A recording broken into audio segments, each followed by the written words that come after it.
할렐루야. 여러분 지난 방학 동안에 어떻게 충분히 쉬셨는지요? 그리고 그간에 있었던 설 연휴도 잘 보내셨는지 모르겠습니다. 이제 우리 은총의 숲 전농교회 모든 성도들이 함께하는 은총의 숲 성경 통독 2학기가 시작이 되었습니다. 이번 주부터 읽게 되는 말씀은 바로 역사서가 되겠습니다. 그래서 오늘 먼저 역사서에 대한 간략한 소개, 그리고 여호수아서에 대한 그러한 그 소개를 먼저 여러분들에게 해드린 다음에 오늘 말씀을 읽는 내용으로 연결을 해 보도록 하겠습니다. 먼저 역사서에 관한 말씀을 여러분들에게 드리도록 하지요. 여러분, 역사서는 구약 성경의 뼈대다, 이렇게 이야기를 할 수가 있습니다. 그러니까 이 뼈대가 든든해야 사실은 성경 말씀을 잘 구축할 수가 있게 되는 건데, 여러분, 그런데 좀 한 가지 여러분들과 먼저 확인을 좀 할 게 있습니다. 그게 뭐냐 하면은 유대인들의 성경을 보면은 역사서를 가리켜 예언서라고 이렇게 이야기를 합니다. 특별히 신명기 역사서를 가리켜 전기 예언서라고 이렇게 이야기를 하죠. 여러분, 참 이상하죠? 역사서를 예언서라고 이야기를 하다니, 여러분, 예언서를 읽으면서 다시 한번 우리가 확인을 하겠습니다마는, 예언서는 무엇입니까? 하나님께서 선지자들에게 주신 그 말씀을 기록한 책이 예언서 아니겠습니까? 그런데 왜 역사서를 예언서라고 얘기하는 걸까? 특별히 신명기 역사서부터 이야기를 드리면은, 신명기 역사서는 구약 성경 가운데 오늘부터 우리가 읽게 되는 여호수아, 사사기, 사무엘상, 사무엘하, 그리고 열왕기상, 열왕기하까지의 그런 말씀을 가리켜 신명기 역사서라고 이야기를 합니다. 왜 신명기 역사서라고 이야기를 하느냐 하면은, 여러분들 그 지난 1학기 때 마지막으로 읽었던 신명기서를 한번 떠올려 보십시오. 신명기의 주제가 무엇입니까? 말씀에 순종하면 복을 받고 말씀에 불순종하면은 화를 당하리라. 그러니까 복과 저주의 길이 우리 앞에 놓여 있다라고 하는 것이 신명기서의 말씀 아니었습니까?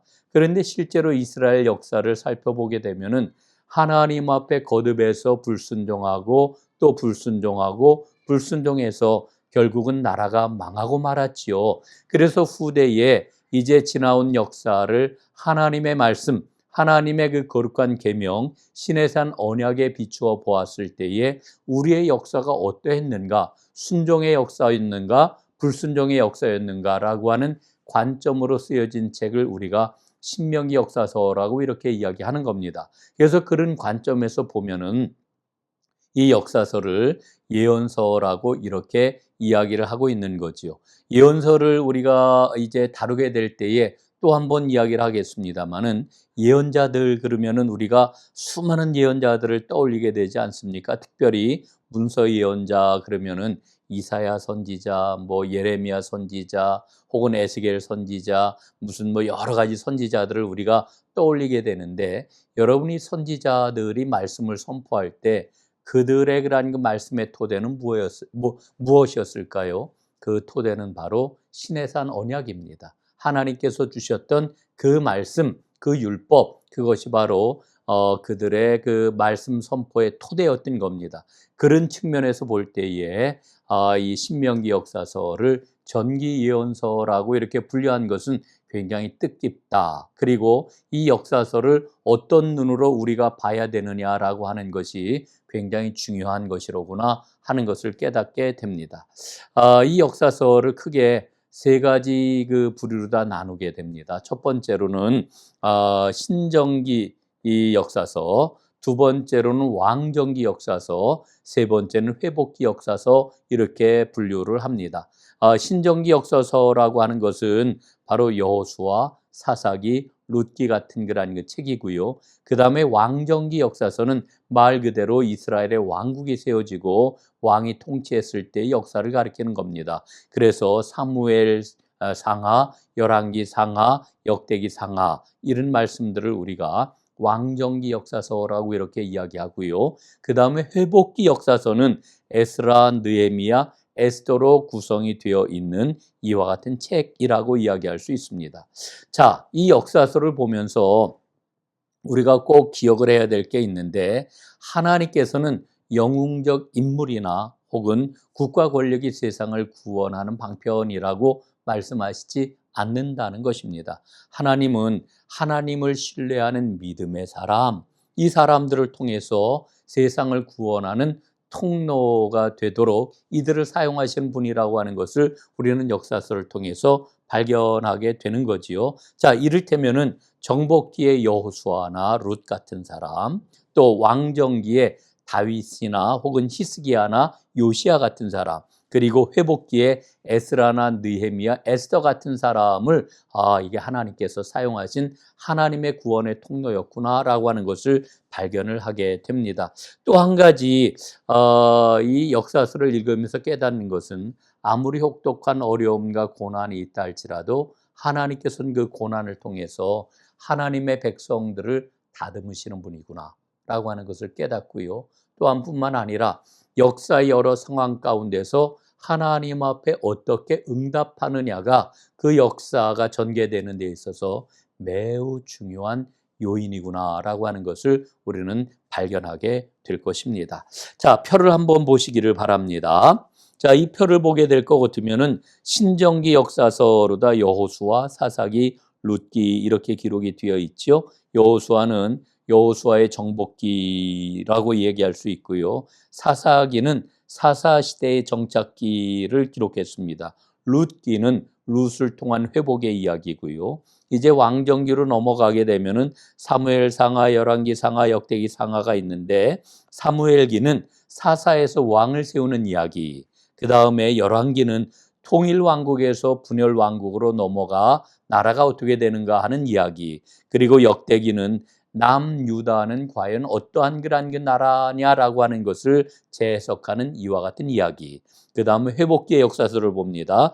에스라, 느헤미야, 에스더가 있는데, 에스라는 성전 재건 이야기를 기록했고요. 느헤미야는 성벽 재건 이야기가 기록되어 있고요. 그 다음에 에스더는 유다 구원의 이야기가 기록이 되어 있습니다. 자, 이렇게 역사서에 대한 개관을 여러분들에게 이제 말씀을 드렸습니다. 자, 오늘 서론이 조금 깁니다. 서론이 긴데, 여호수아가 어떤 책이냐라고 하는 것도 먼저 이야기를 안 할 수가 없습니다. 그러면은 여호수아에 대한 소개를 하도록 하겠습니다. 여호수아서는 정복의 책이다 이렇게 이야기를 할 수 있죠. 가나안 정복에 관한 기록이 가득한 책입니다. 그런데 여호수아서를 보게 되면은 총 24장 가운데서 1장부터 12장까지는 가나안 정복 이야기가 기록이 되어 있고요. 그 다음에 13장부터 24장까지 이야기는 가나안 땅을 분배하는 이와 같은 이야기가 기록이 되어 있습니다.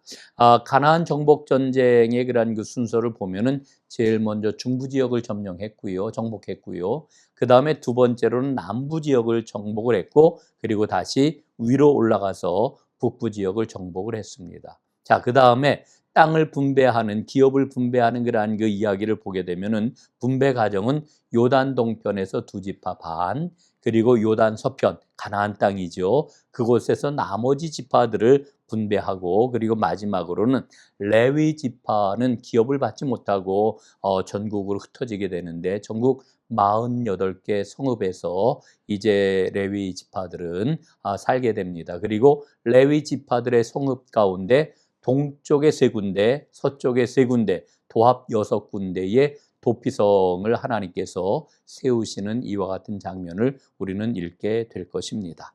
자, 이 여호수아서를 통해 가지고 우리가 다시 한번 확인해야 될 게 있습니다.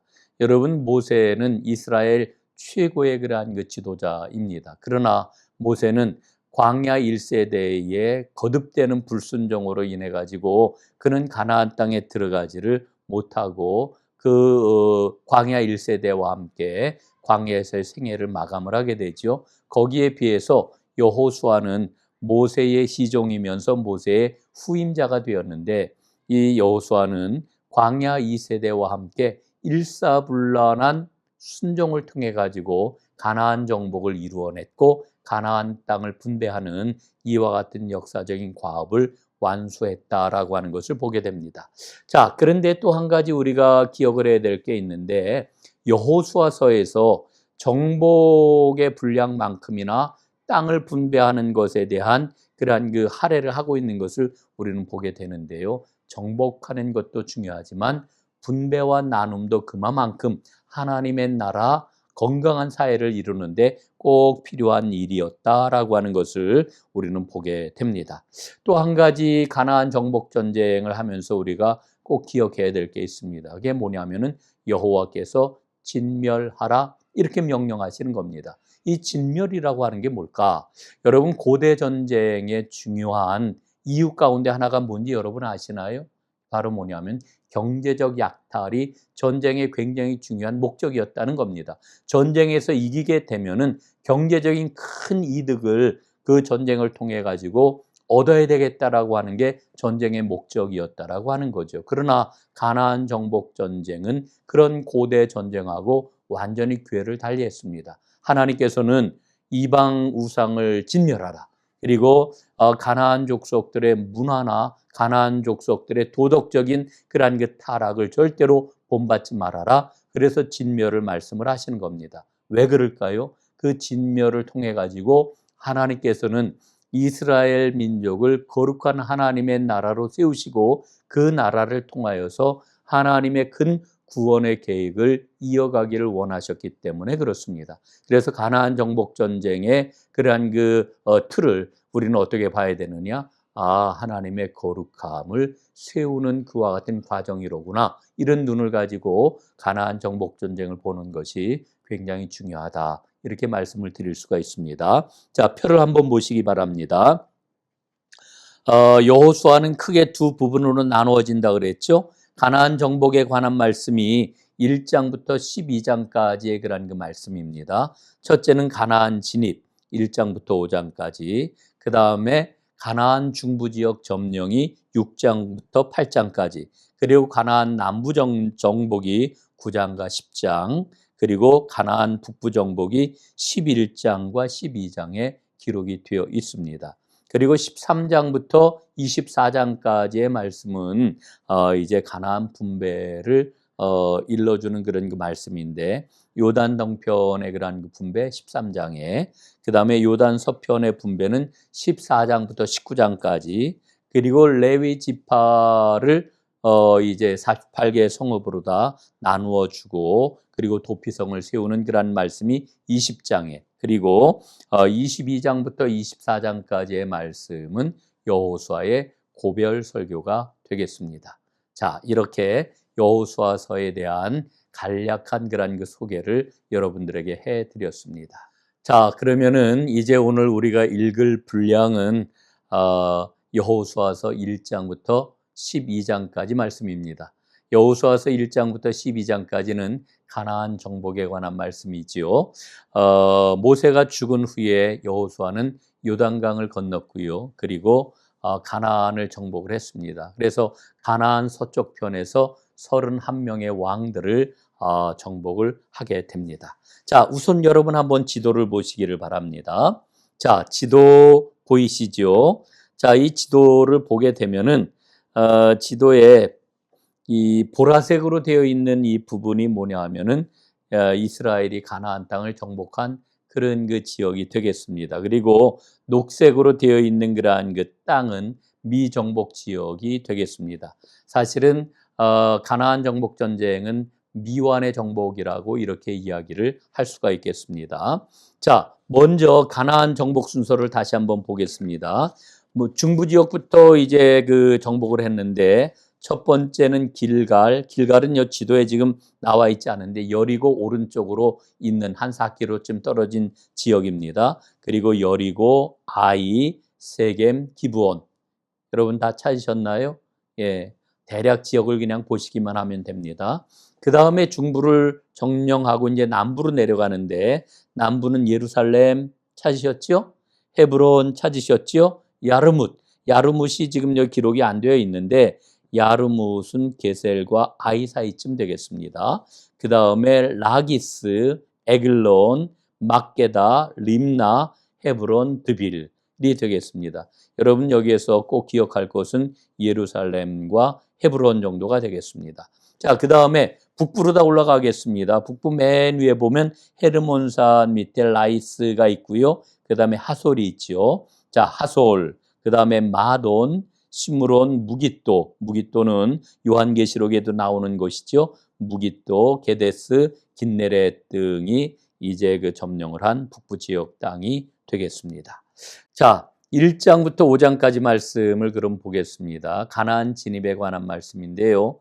1장에 보면은 모세가 죽은 다음 그 직후에 하나님께서는 여호수아에게 약속의 땅으로 진입해라 이렇게 명령을 하시죠. 여기서 우리는 표를 한번 좀 보세요. 광야 1세대와 광야 2세대를 이렇게 구별을 좀 할 수가 있겠습니다. 1세대는 지도자가 모세였고요. 2세대는 여호수아가 지도자였습니다.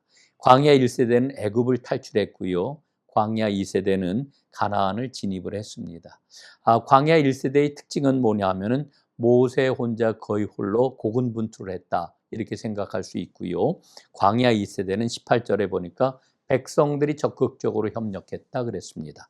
그 다음에 광야 1세대의 특징은 불순종과 실패의 세대였다. 이렇게 이야기할 수 있고요. 광야 2세대는 순종과 승리의 세대였다라고 하는 것입니다. 그러니까 승리의 역사는 지도자와 백성들이 함께 만드는 것임을 우리는 여기서 발견합니다. 자, 2장으로 넘어가겠습니다. 2장에는 그 유명한 여리고 정탐에 관한 이야기가 기록이 되어 있습니다.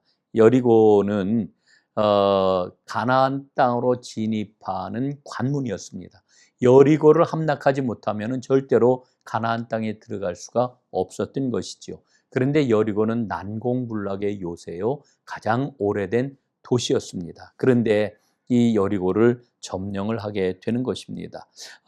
이 여리고를 점령하기 전에 정탐꾼 2명을 이제 파송을 하게 되는데 이 정탐꾼이 만난 사람이 있습니다. 이게 누구냐면 바로 기생 라합이지요. 라합은 이제 이미 하나님의 역사하심에 대해서 알고 있었던 이와 같은 사람입니다. 그리고 이 이스라엘의 정탐꾼을 잘 숨겨 주었을 뿐만 아니라 무사히 도망할 수 있도록 탈출할 수 있도록 도와주는 그와 같은 역할을 하고요. 그래서 이 하나님 앞에 믿음의 결단을 고백을 하게 되는데 후에 이 정탐꾼들이 이야기를 합니다.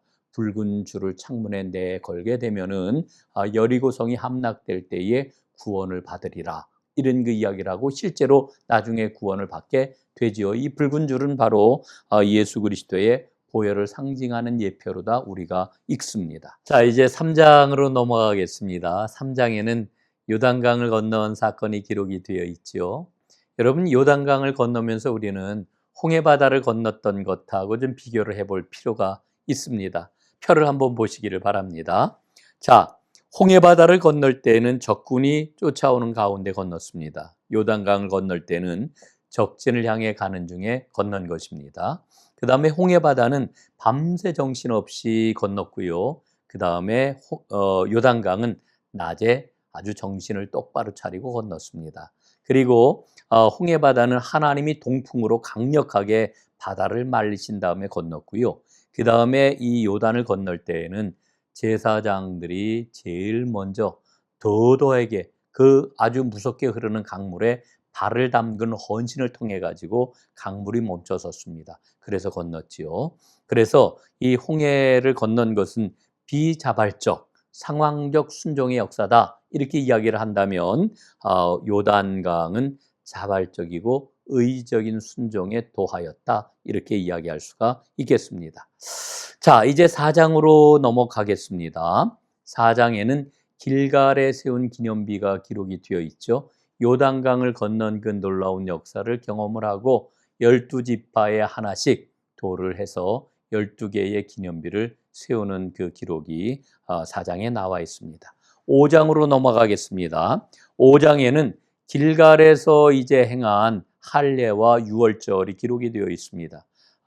약속의 땅에서 처음으로 지킨 유월절이지요. 자, 그런데 여기에서 우리는 조금 좀 의아한 생각을 갖게 됩니다. 사실은 지금 가장 무서운 전쟁인 여리고성을 함락해야 되는 이 두려운 상황 가운데서 여리고성 그 앞 지척에서 이스라엘 남자 전체가 할례를 받는 정말 어처구니 없는 이와 같은 일이 벌어지게 되는데요. 이 일이 왜 일어나게 된 걸까요? 하나님이 명령하십니다. 너희 모든 남자들은 할례를 받아라. 그리고 유월절을 행하라. 여러분, 이 말씀의 의미가 뭐겠습니까? 바로 하나님께서는 약속의 땅에 하나님의 약속 백성이 이제 들어갈 때에 거룩한 백성으로 들어가기를 원하셨다라고 하는 거지요. 그래서 개인적으로 할례를 받게 하신 것은 개인적인 성결을 위한 것이고, 그리고 민족 전체에게 유월절을 행하라고 하신 것은 바로 공동체의 성결을 요구하시는 이와 같은 말씀이었다라고 하는 겁니다. 이 일을 통해서 우리가 다시 한번 발견하는 게 있는데, 전쟁은 하나님께 속한 것이요 라고 하는 믿음. 또 한 가지는 가나안 전쟁의 목적은 정복이 아니라 거룩한 하나님 나라를 건설하는 것임을 다시 한번 발견하게 됩니다. 자, 그 다음에 이제 6장으로 다 넘어가겠는데요. 6장부터 12장까지의 그 말씀은 가나안 정복의 구체적인 내용이라고 이렇게 이야기할 수 있습니다. 6장에는 여리고성 함락하는 이와 같은 장면이 기록이 되어 있죠. 여러분, 6장 말씀은 정말 놀라운 그런 그 이야기입니다. 하나님의 백성들이 난공불락의 성, 어느 누구도 함락시킬 수 없는 성이라고 이야기를 했던 여리고성을 함락하는 이와 같은 장면이 기록이 되어 있는데, 그 내용이 정말 놀라워요. 하루에 한 바퀴씩 성을 돌라는 거예요. 언약궤를 앞세우고 돕니다.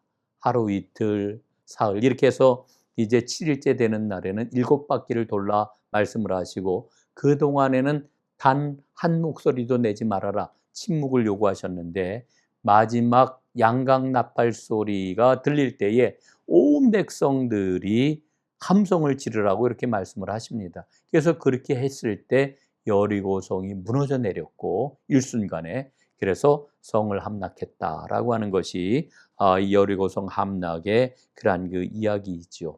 여러분, 이 말씀은 정말 하나님께서 이 전쟁을 앞서 치르시는 분이시로구나 하는 것을 일깨워주는 놀라운 그러한 그 이야기입니다.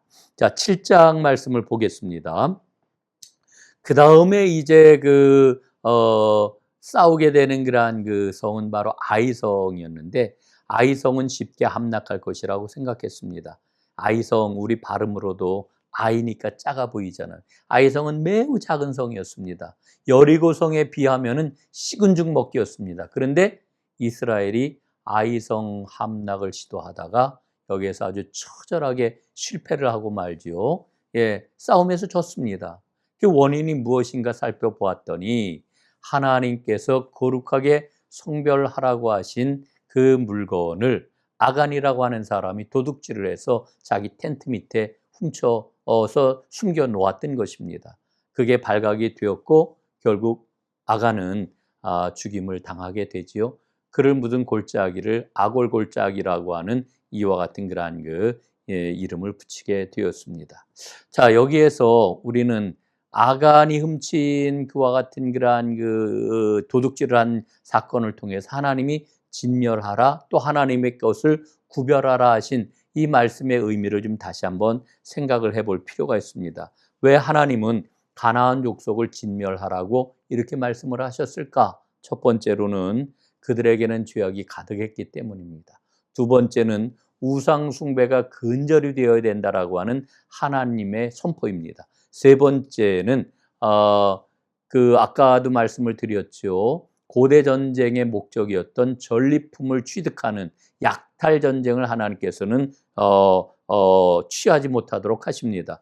다시 말씀을 드려서 이 전쟁은 거룩한 전쟁이라고 이렇게 말씀을 해주고 있는 것이죠. 하나님은 이스라엘을 통해서 거룩한 하나님의 나라를 이루시고 구원의 역사, 구원의 경륜을 이어가기를 원하셨다라고 하는 것을 발견합니다. 자, 이제 8장으로 넘어가겠습니다. 이런 우여곡절을 겪은 끝에 8장에 보면 마침내 아이성을 함락합니다. 아이에서의 승리가 기록이 되어 있고요. 9장에 보면은 아주 흥미진진한 에피소드가 여기 들어와 있어요. 그게 뭐냐면은 기브온 족속이 와가지고 거짓으로 화평 조약을 맺는 이와 같은 내용입니다. 기브온 사람들은 지금 이스라엘이 가나안 땅을 정복하는 그런 이야기를 들으면서 큰 두려움에 빠졌어요. 이러다간 우리 모두 다 죽겠구나. 살 길이 뭐가 있을까? 우리 먼 데서 온 것처럼 꾸며가지고 거짓으로라도 화평을 한번 맺어야 되겠다. 이래가지고서는 이스라엘에게 와서 우리는 먼 데 사는 족속인데 당신들의 이야기를 듣고 여기까지 왔습니다. 우리와 화평을 맺읍시다. 그랬는데 이스라엘이 깜빡 속아 넘어가가지고 여호와의 이름으로 언약을 맺어요.